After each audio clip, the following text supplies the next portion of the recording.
Hi everyone, this is Walter once again, and we're back here with some more stories from Reddit. Today we're returning to talk about neckbeards, a subject that always does pretty well for me. Neckbeards are intellectual gentlemen who like to grow an iconic beard on their neck. They enjoy anime, katanas, and chasing after milady. If they haven't fully given in to waifuism yet, that is. But you'll see, so let's get started with more neckbeards from Reddit. This story comes to us from Reddit Neckbeard Stories, of course. Navy Neckbeard. So this actually just happened a few moments ago. I'm in the Navy and we have a nice guy neckbeard and possible incel on board our ship. This dude is literally hated by everyone. Girls have felt uncomfortable around him, and he has an ongoing SAPR investigation against him. Guys, especially in his division, want to punch him in the face. To my surprise, he actually has one of those hittable faces. Whenever he speaks, people roll their eyes, suck their teeth, or tell him to shut up before he really begins to talk, because most of what he says or asks is either stupid, argumentative, or nonsensical. He's the type that loves to hear himself talk and thinks he's the smartest guy in the room because he came in the military with a high ASVAB score. Even going so far as to give himself a nickname based off of it. He calls himself Agent 94 because the highest score you can get is a 99. Yeah, I had a high ASVAB score and I'm trying to wrap my mind around giving yourself a nickname based on it. What a nerd.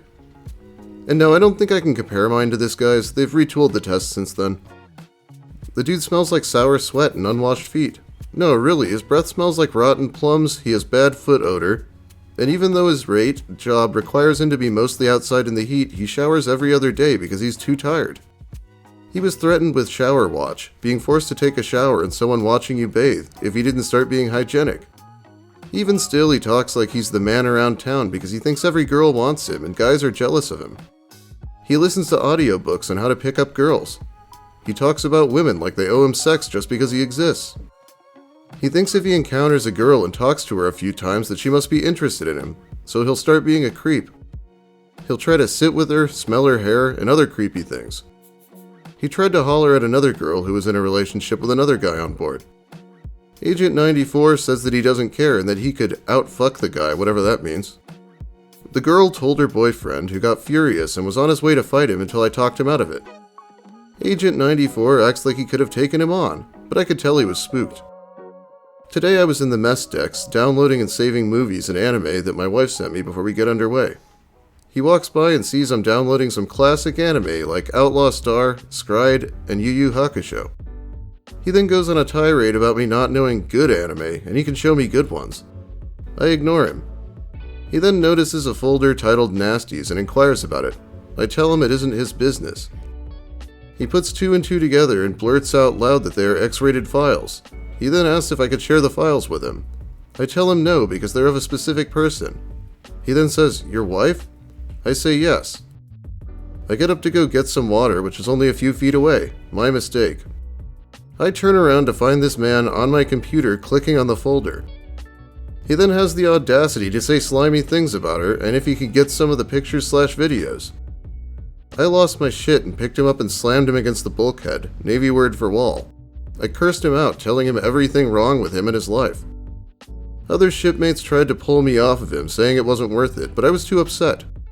I decided to humiliate him by telling everyone what led to this situation. Still, they told me it isn't worth messing up my career. I have a fantastic reputation and I'm trying to become an officer. I let him go and everyone present was dressing Agent 94 down. He scrambled out of there. Right now, I'm waiting for his supervisor, as well as an SAPR representative to tell them about his behavior. Of course, one of these guys. It's more the kind of behavior I'd expect out of someone in high school than anything. I've got to feel like literally anyone would kick his ass over this. I mean, just asking share your porn with me shows a bit of a lack of self-awareness, right? Okay, I think we're just going to read another story this time. Roommates with wheezybeard. Hi there, people of Reddit. I have just joined and I wanted to share my story with you all. I've been listening to a lot of neckbeard stories lately, so I've decided to share one I was living through until I could save money and find somewhere else. A good 8 months packed with tales. A little background information. I will call myself OP and I stand at an intimidating 5 feet tall and probably looks-wise a 7 out of 10 on a good day.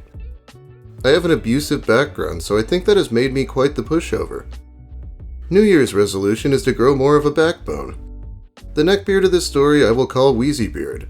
One other character in this story is my sister, Angel, because she is one.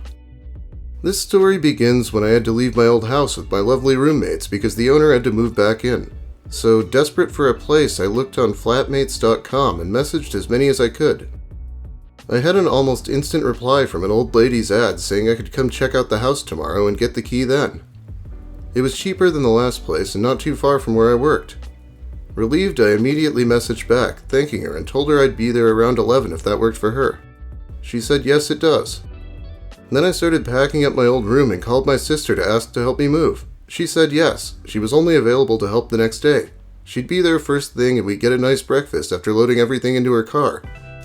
The next day, after an hour of moving everything, I hugged my old roommates goodbye and set out for my new place, telling my sister how excited I was to be within walking distance to work and to have my old roommates over to my new place. Hopping back in the car after breakfast, I had 10 missed calls and 6 voice messages, and it wasn't even 10:20. This was the first time I'd heard my new roommate's voice.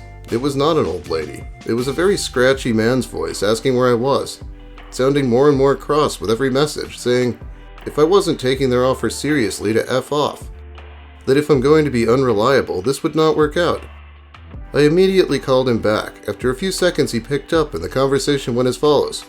OP, hi, this is OP. I am sorry I was having breakfast with my sister, that we were all packed up and wheezybeard. I don't want to hear excuses. Just hurry up. I have plans today. If you aren't here in 10 minutes, you aren't moving in. Beep. I am panicking at this stage. I don't know anything about the man I was going to be living with. I should have confirmed that I was living with this older lady. She had made the listing, so I had assumed it was going to be her. Long story short, it was wheezybeard's grandma's house, and she had recently put an addition into the yard. I have a feeling this is going to be like moving in with the comic book guy.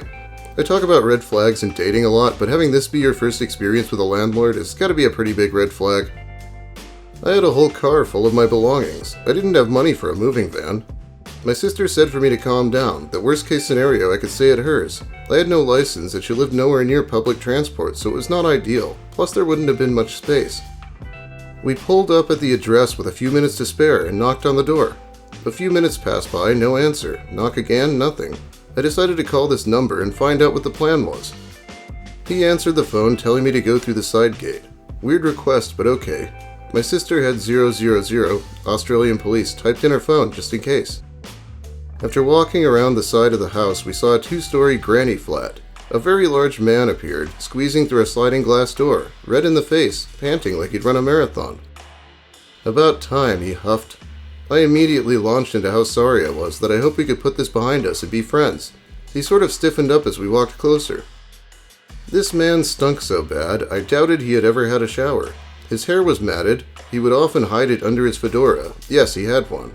He was wearing one of his many Marvel shirts, I think Iron Man, with his cargo shorts, socks, and Crocs, as if he wasn't enough of a pussy repellent. Honestly, I always have a little trouble believing it when he fits every single stereotype that perfectly. Even the fedora? I guess she didn't mention him actually having a neckbeard yet. Maybe that's where he differs. My name is wheezybeard. I have had so many people visit, and I'm sick of showing them around, so are you interested or not? My sister and I were shocked at how blunt this whale of a man was. I thought about staying with my sister until I found a better place. Sometimes I wonder how differently things would have played out. Without thinking, I squeaked out a, "I'm interested." Taking that as a yes, with a half smile, he handed me a key and ushered us through the doorway. The smell hit us so hard and fast we could barely breathe. Like rotting food and cigarette smoke, the place was filthy. Like an episode of Hoarders, I see now why so many people were not interested, and he met us in the garden. I could barely make out the orange carpet below us. It was covered in crumbs, clothes, bits of Legos, cigarette butts, you name it. Already sounding out of breath, wheezybeard walked around us to start the tour. In the lounge room, I could see a full-out lounge/mattress hidden beneath so much stuff. Chip packets, empty energy drinks, cans filled with cigarettes, naughty magazines, and a very yellow body pillow with a naughty maid on it. TV blaring in front of his bed. Posters of many different anime girls were pinned to the walls, all doing that happy scream face. Nowhere was safe to look. My sister and I were very uncomfortable, and then taking our stares at his collection as interest, he said that bed was free to my sister and I any time. No fucking way. We just stood there, unsure what to do, and after a brief pause, seeing us not jumping to the offer, he continued down the shit show walkway to the kitchen where everything was dusty, moldy, or downright putrid. Nothing had been washed up and the floor was sticky, so you could audibly hear our shoes trying to detach from the floor. Cobwebs everywhere, although not a spider to be seen. All the flies and warmth in the world were not worth staying here, apparently. This place could use a woman's touch, OP, heh.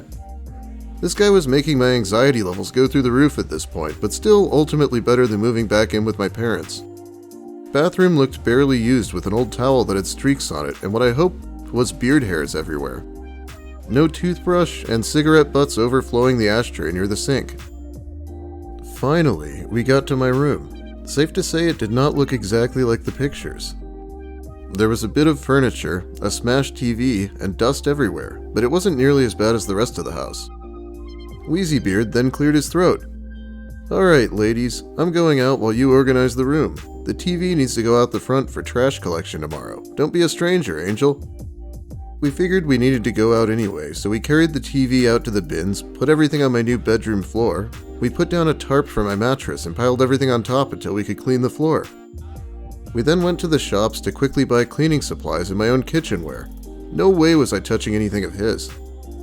This is where Angel had to leave me, and this is where I leave you guys for now. I have so much to fit in, and I would like to make multiple stories so I can go into detail if this is popular and liked. Thank you so much for staying and reading this. I wish you all the best for this new year. P.S. I give permission for any of YouTubers to read this. I love Moonhorse, Reddix, and Walter Fate, and while they may not read this aloud, I want them to know how good it is to hear other people's experience, and I promise more of Wheezybeard's neckbeardy behavior will show. Hey, I got a shout out even though I never post anymore. I still find all the details kind of hard to swallow, but there are details about the story that make it sound real too. Probably the hardest part to comprehend is the OP actually deciding to move into this place. We've just been told about 50 reasons not to. Must have been really alluring to be able to walk to work. Anyway, let me know what you think about either of the stories I covered today, and let's see if I can find a post to finish this video. No wait, a short story I just found.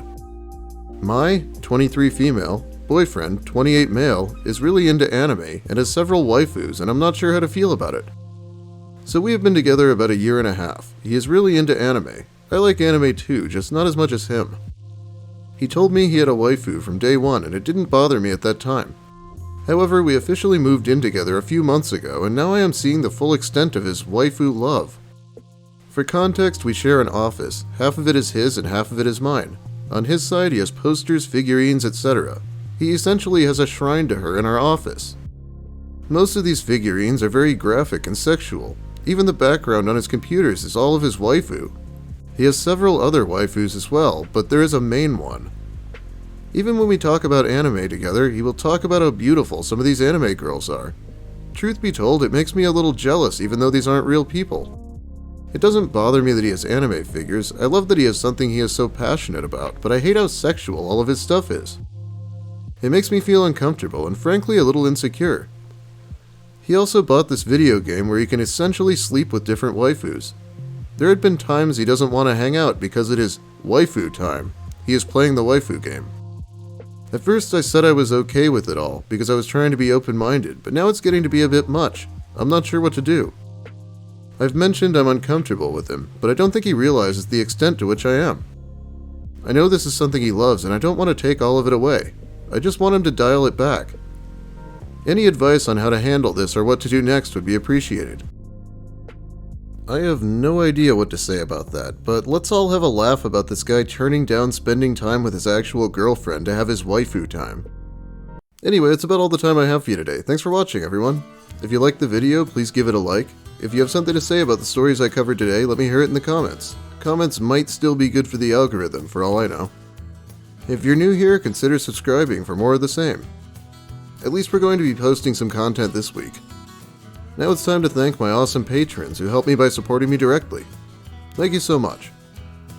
Jimmo, Levon, Maxo11X, Chris Sturman, Daisy, MDB3000, Bagel Bones, Jenny Cook, Amanda Gillies, Cho, Daniel Delapenna, Deborah Douglas, Dr. A, Enui Blue, Finn Yi, Horatio T, Invader Jill, Justin Godsey, Kitty Sparkles, Clipper, Ouroboros, Sandyman, V stands for, William Ash, Jacob K, Camper Supreme, Megan Breeze, Psychic Kumquat, Alex Anakin, Dollface Sinner, Knit1 Code 2, Lil Spoon, Ben, Esperova, Jubes, Ms. Mayhem, Nick Lucarelli, Petulant Panda, and Regrettable Stitches.